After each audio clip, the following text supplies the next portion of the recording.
adalah anugerah. Anak yang dititipkan ke kita sebagai orang tua itu juga adalah anugerah pemirsa.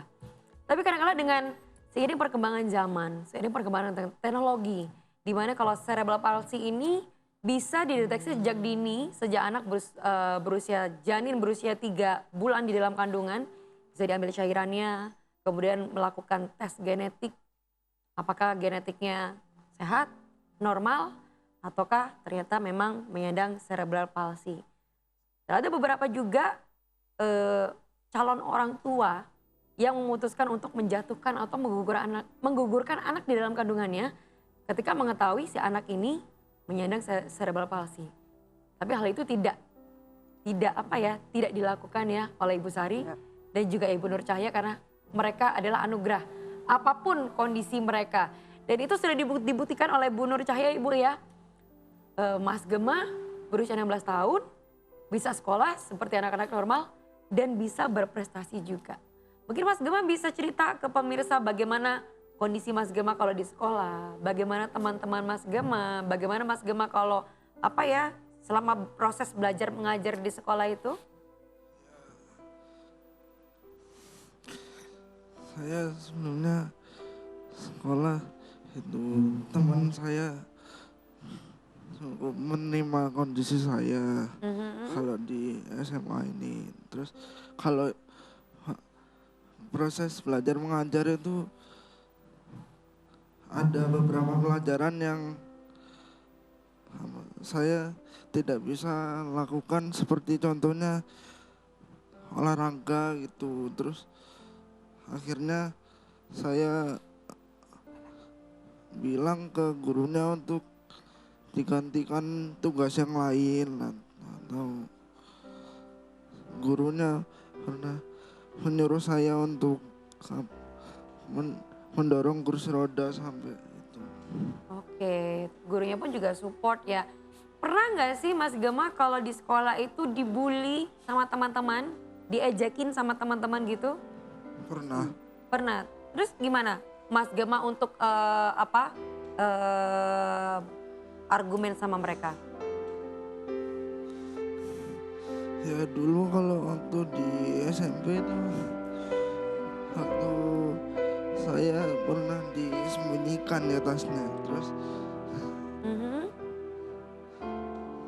saya malah marah sampai kadang saya nangis. Oke, tapi sekarang udah enggak ya begitu di SMA ini ya. Baik teman-teman yang support Mas Gema ya. Iya. Katanya Mas Gema ini peringkat 5 besar di kelas. Oh 10 besar? 10 Iya. besar ya di kelas ya. Wow, gimana kalau untuk belajar nggak ada kesusahan untuk menerima pelajaran yang ada? Enggak. Saya Oke, ketika ujian bisa. bagaimana nanti Bu Nur? Kalau waktu SD memang saya upayakan untuk minta pendampingan karena waktu itu sekolah inklusi itu belum marak ya. Baru di SD itu adalah pelopor, dia SD-nya di SD Negeri Kelampis Ngasem 1. Oke. Itu SD pelopor sekolah inklusi di Surabaya ya.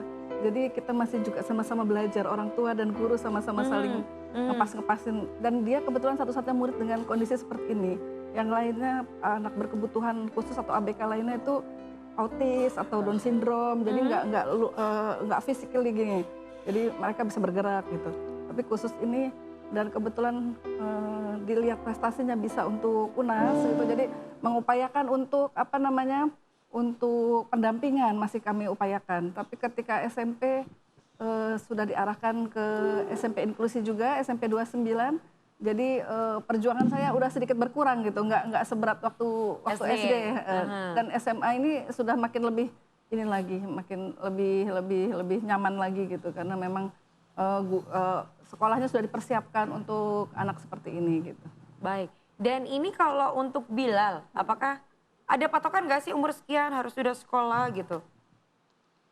Kalau patokan sih harusnya sudah sekolah, cuman kan kita ya kembali kenyataan lah bahwa sebelum sekolah kan dia harus observasi, persiapkan bahwa dia ini sudah agak mendingan karena dulu sama sekali tidak bisa fokus, tidak bisa diam, tidak bisa.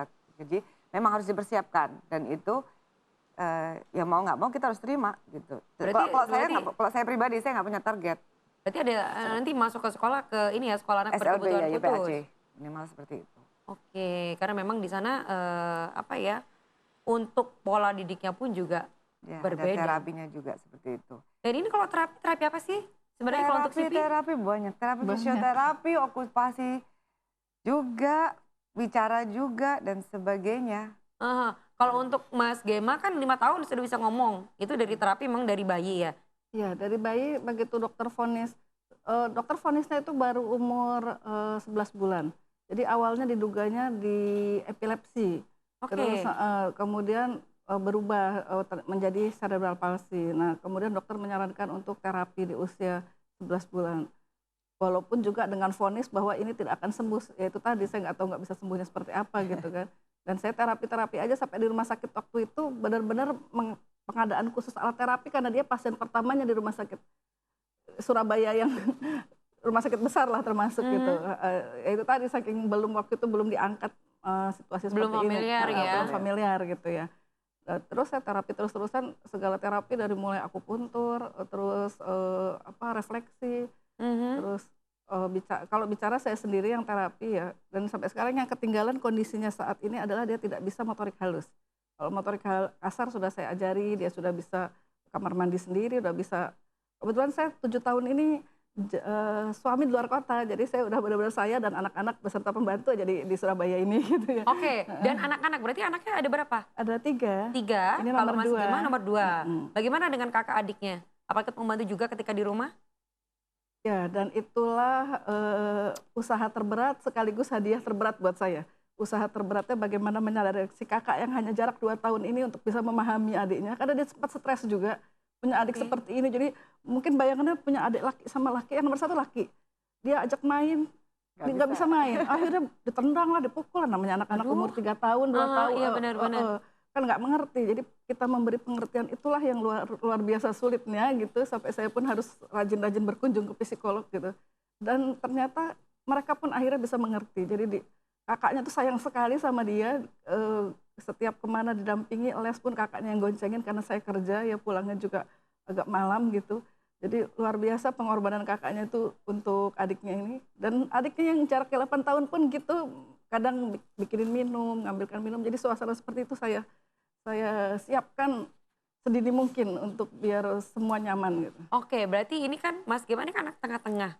Nah, ketika proses membuat si adik ini apakah nggak ada was-was? Jangan-jangan nanti sipil lagi. Pastilah, pasti. Jadi saya kenapa mengambil jarak segitu ya 8 tahun karena saya ingin fokus ke dia dulu ya. Saya pengen fokus ke dia dulu. Saya ikut KB. Setelah dia keterima di SD dulu proses cari sekolah itu susah banget ya untuk menerima anak begini tuh enggak.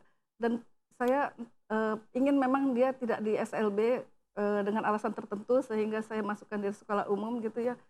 Dan apa namanya takutnya luar biasa. Jadi begitu anak itu udah masuk SD, oh seenggaknya saya baru 6 tahun lagi nanti pusing mikir sekolahan gitu kan ya. Akhirnya baru saya kepikiran untuk nambah momongan lagi. Jadi harapan saya, bayangan saya biar tidak tertumpu itu bebannya itu di kakak nomor 1 gitu. Tidak-tidaknya bisa sharing ke adiknya gitu. Jadi saya berdoa semoga saya diberi anak yang sehat lagi. Dan itu tapi apakah ada tes-tes tertentu yang dijalani untuk meminimalisir adanya si anak ketiga ini kena CP juga? Betul, trauma itu pasti ada ya. Jadi saya benar-benar ikut semua tes yang ada. Kadang nggak disarankan sama dokter pun saya minta dites. Coba dok dites, saya baca apa? Ada tes torah itu, saya tes semuanya yang buat ada toksonya atau rubelanya atau apa gitu. Kemudian tes, pokoknya semua yang disarankan untuk dokter tes, saya ikuti semua gitu. Oke, jadi memang untuk meminimalisir. Kalau misalkan, kalau ternyata ketika tesnya itu wah positif CP, bagaimana? Ya bagaimana ya pasti kita terimalah, namanya anugerah dari Allah ya. Yang sudah jelas CP aja saya bisa melihat progresnya untuk lebih baik gitu. Berarti Allah mengabulkan doa saya. Kalaupun Allah masih mencoba ya kita jalani aja ya. Kita kan hanya wayang ya, dikasih amanah sama Allah, kita jalani semaksimal kita bisa, itu aja. Ya memang harus merawat semaksimal mungkin ya, namanya juga seorang ibu, ini ya ampun Ibu Sari sama Bu Nur Cahaya itu super mom sekali. Mungkin ada sama-sama super momnya ya kita semua di sini. Mungkin bisa mengajak pemirsa Bagaimana untuk kalau tadi keluarga ada yang sempat reject, tapi akhirnya bisa menerima. Bagaimana dengan orang-orang di sekitar, Lingkungan. tetangga dan teman-temannya? Ah, kebetulan kalau saya kan orangnya bandel, gablak. Jadi dulu sempat ekstrim waktu pertama kali datang di Surabaya di Grand City. Mhm. ah, ah, Jalan gitu, orang ngeliat Bilal di kereta anak saya. Kalau dari jauh kan, oh cuman ngeliat, cakep lucu gitu. Tapi Cakep begitu emang. begitu Bilal disentuh, bereaksinya baru kelihatan nggak normal. Mhm. Ada beberapa orang yang begitu sudah ngeliat, cakep terus begitu. Ternyata begitu sampai ngeliat gitu, itu saya bisa ekstrim yang kenapa anak saya CP, saya bilang gitu. Itu setelah proses sekian bulan saya blank ya. Itu yang bukan apa saya ingin teman-teman bisa seperti itu berkata di depan cermin bahwa anak saya CP, so what gitu. Paham? Jadi memang jangan sampai denial karena itu Ya. kenyataannya seperti itu. Nah, sehingga kalau kita keluar jalan-jalan kita ke mall diliatin orang biasa ya sering ya. Tapi Udah pemandangan nah biasa seperti itu. itu. Cuman mau sampai kapan anak kita di rumah terus? Gitu. Karena beda. Mas Gemma yang dari kecil diajak jalan-jalan, Bilal diajak jalan-jalan dengan anak Sipi yang jarang diajak atau Banyak disentuh orang Apa lain. bedanya? Banyak. Lebih banyak progres aja. Jadi ini juga mungkin di sini mumpung disaksikan orang banyak, saya menghimbau agar orang tua jangan malu, jangan menyembunyikan anak seperti ini. Karena dengan kita membawa dia keluar, itu banyak hal yang dia dapat. Walaupun dalam diamnya dia itu belajar. Dia kan melihat, Terekam di mendengar. otaknya dia, walaupun dia hanya diam dengar-dengar. Ini juga dulu seperti ini. Sama seperti ini kondisinya meler-meler, lemes, mata juling gitu. Udah kriteria apa? Udah seperti itu memang kondisinya. Nah mungkin karena perlakuan masyarakat ya, saya sendiri merasakan, saya perempuan gotong-gotong kursi roda, bawa dia ke mall gitu. Karena nggak ada ayahnya Kadang ya. orang cuma ngelihat aja. Cuma ngeliat, "Hai, bahkan ngomong tolong." begini, udah tahu punya anak kayak gitu dibawa ke mall, nggak tahu diri banget. Seriously? Ada yang Serius. ngomong kayak gitu? Demi Allah, Kalau ada yang ngomong kayak gitu, timpuk pakai high heels ya. jangan, biarin aja. Biarin Nggak aja. malah nolongin gitu kan. Betul. Ya memang masyarakat kita seperti Dia itu diam ya. melihat dan sambil berkata gitu. Jadi mohon kepada masyarakat di luar sana, jangan sampai Anda merasakan seperti yang kita rasakan, baru diem mulutnya itu. Jadi nggak usah lah Cobalah memandang aneh. berempati dengan apa yang Kita nggak minta dirasakan. dikasihani, kita nggak minta dibantu, tapi jangan juga mengedropkan kita. Karena di luar sana banyak ibu-ibu yang mentalnya nggak segila kita gitu. Ketika keluar rumah aja bahkan jangan sampai mall. Anaknya begitu, masuk lagi dia. Tapi kalau saya nggak ada masalah. Tapi benar-benar ya anak-anak yang lebih sering disimpan di dalam Ekspresinya rumah. beda, ekspresinya beda Mbak. Dan Jadi mereka lebih cheer up kan. lebih rentan terkena komplikasi. Ya karena kan terlalu steril sehingga kena debu sedikit ya wis debu. Anakku nggak bisa kena angin, nanti bersin. Bilal makan tahu campur sudah pernah loh, kupang sudah, mau apa lagi. Tapi tidak satu porsi. Minimal Oke. apa ketika kita Pokoknya udah nyobain lah ya. Apa yang dimakan mamanya, apa yang dimakan kakaknya, ya dia ngicipin bahwa oh kita lagi di sini, nih es Coca-Cola. Dulu saya dimarahin kenapa? Kok dikasih Coca-Cola, anak saya ngiler.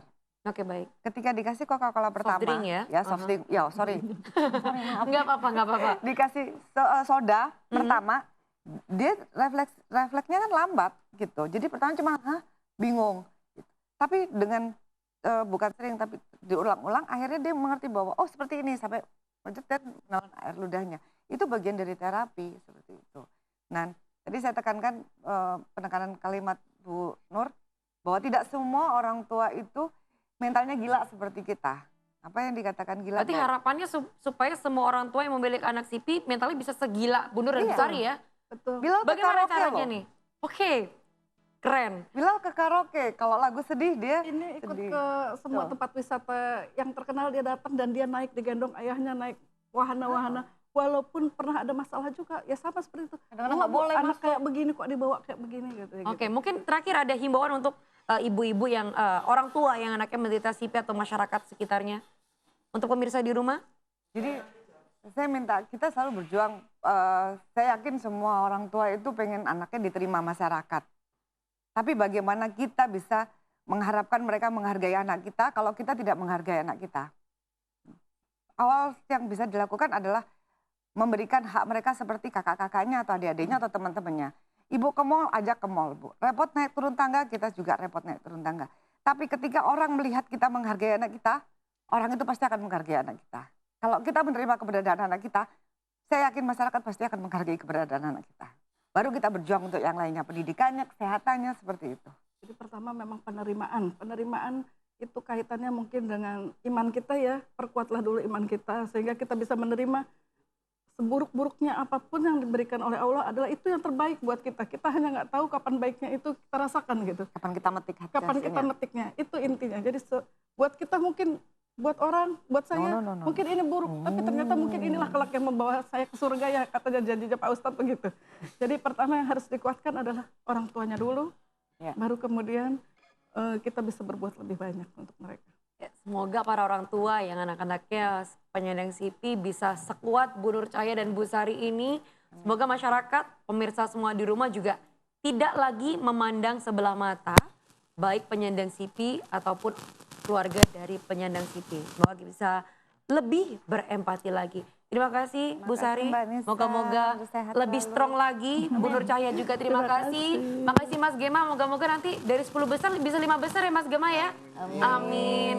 Dan Bila nanti moga-moga bisa cepat ini ya ngikut jejaknya Mas Gema, bisa berprestasi nanti ya sayang ya. Udah bangun, maaf ya berisik ya. Oke kalau gitu. Lu yang berisik, ini drumnya rame banget. Ya udah, daripada semakin berisik ya, nanti di segmen selanjutnya ada yang lebih berisik lagi. Karena Dennis Bastian akan hadir ya ke hadapan Anda lagi dan memberikan informasi tentang What's On Today. Kira-kira ada apa saja di tanggal 27 Juni di tahun-tahun sebelumnya? Simak setelah pariwara berikut ini.